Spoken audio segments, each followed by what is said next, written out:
they need to do. As we said, President Obama was being questioned on this in an interview when the report started to come in with Norah O'Donnell of CBS News. She asked about this incident. Let's take a look. Mr. President, it appears there's been another mass shooting in California. What do you know?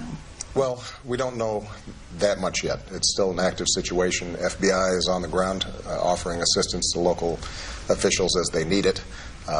It does appear that there are going to be some casualties, and obviously our hearts go out to the victims and the families.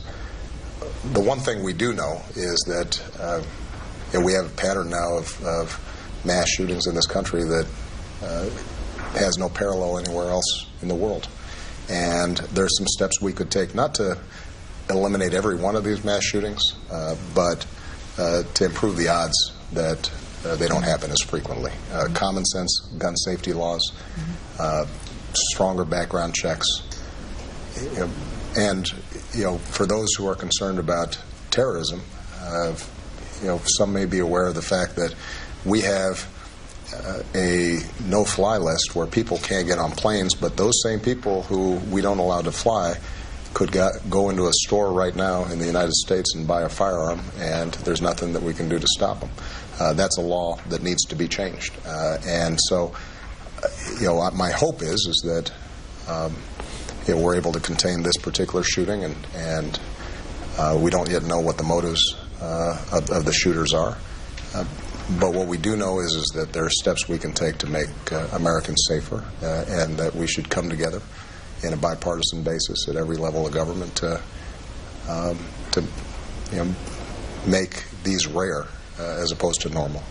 We should never think that this is something that just happens in the ordinary course of events, because it doesn't happen with the same frequency in other countries.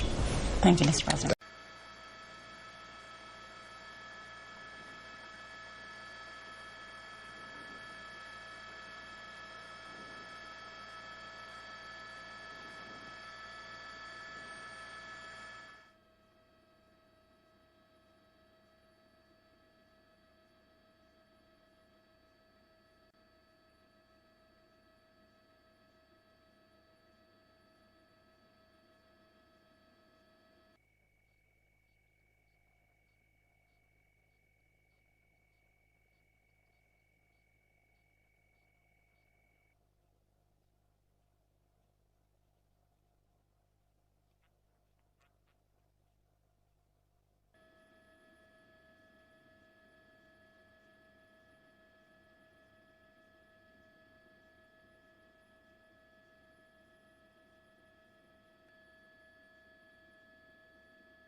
Hey everyone, this is Derek Bros. I just wanted to check in with you for a moment and give you a quick report. You may have seen the news or your social media feed discussing a active shooter taking place, mass shooting in San Bernardino, California. Police respond to a reported mass shooting. This is happening on Wednesday, December 2nd. It is 3 p.m. Central in Houston, and this has been going on for the last couple hours, these reports. It says up to 12 people were believed to have died in the shooting.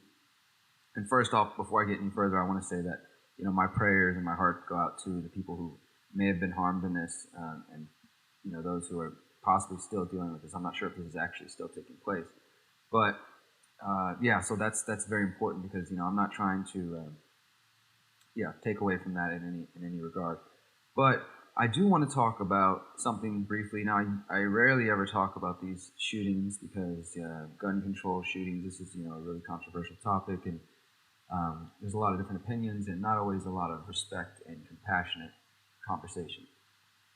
But one angle I wanted to take here is I'm looking at this tweet here from the San Bernardino County Sheriff showing the area where the active shooter area of Orange Show Road / Waterman Avenue, right here near this San Bernardino public golf course right there. And so here's the tweet. You can see it again. Active shooter, area of Orange Show, Waterman, Santa Ana River, San Bernardino public golf course, Orange Show, Waterman. somewhere in this area. There's a golden nugget. So there's stuff around there. Then I just did a quick search, and 2 days ago, on November 30th, there was an active shooter training drill going on very close by here. And it is Victor Valley, officially is where it was at. It says Victor Valley College officials would like to inform students and area residents that there will be an active shooter training exercise on the VVC campus on Monday, November 30th. There will be a significant police presence at this time, according to Chief Leonard Knight, who said this training will last several hours. So the training involved the Victor Valley College Police Department, San Bernardino County Sheriff's Department, who are the ones who are, out there taking care of this shooting today. Victorville Police Station, San Bernardino County Fire Department, Victorville Fire Station, and American Medical Response. And this goes on. Yeah, this is a press release just discussing this. Here's another one I found. The High Desert Daily, another local paper, active shooter exercise set for Victor Valley campus on November 30th. Practice scenario, active shooter exercise. There's their little poster for it. It's got armed people dressed like military.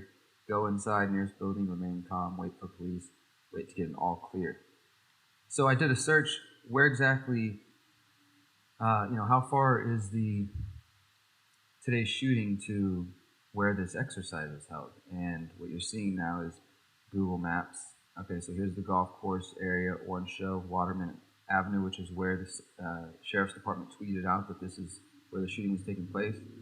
And when you look up Victor Valley College, you see it's just a 45-minute drive away. Let me see, let me get out of this real quick.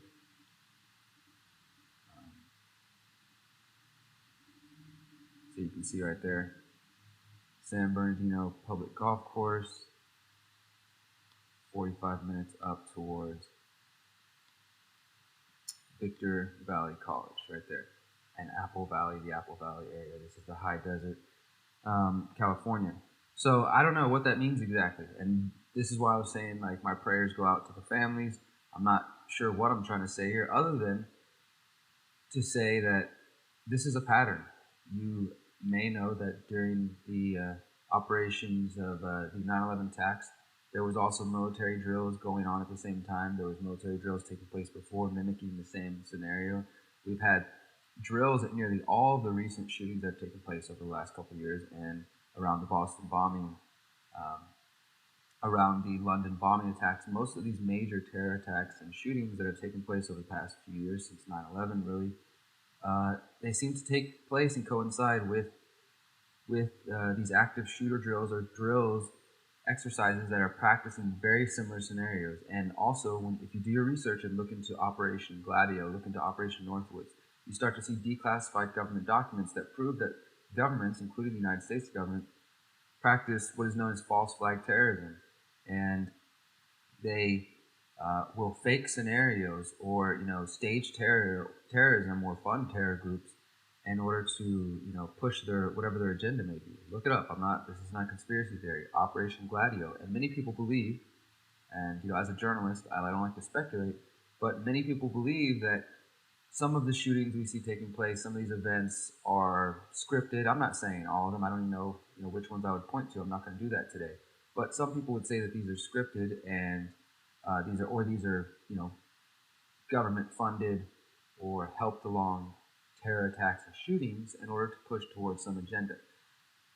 I don't want to get into that speculation, but I can say for a fact, and we can sit here if you guys wanted to do that, but I want you to do your own research. We could pull up a number of terror attacks and do this. Look over the ones the past few years and search military exercise training 9/11, and look up London bombs and all these major, Boston bombings, the Aurora, Colorado shooting, different things that have happened in America and in other countries.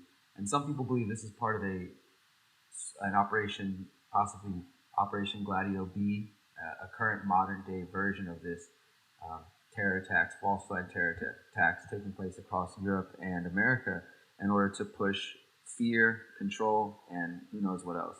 But I just wanted to bring that to your attention. Hopefully everybody is safe out there. As it said, 12 people have already been reported dead, and this is, it's a sad day, and we don't know anything about the shooter. I'm not even trying to get into that. I'm just trying to say, before you start arguing about what color the shooter was and what religion you practiced, why don't we look at these patterns that are popping up all over our world? This is Derek Rose for the Conscious Resistance Network. Thanks for listening.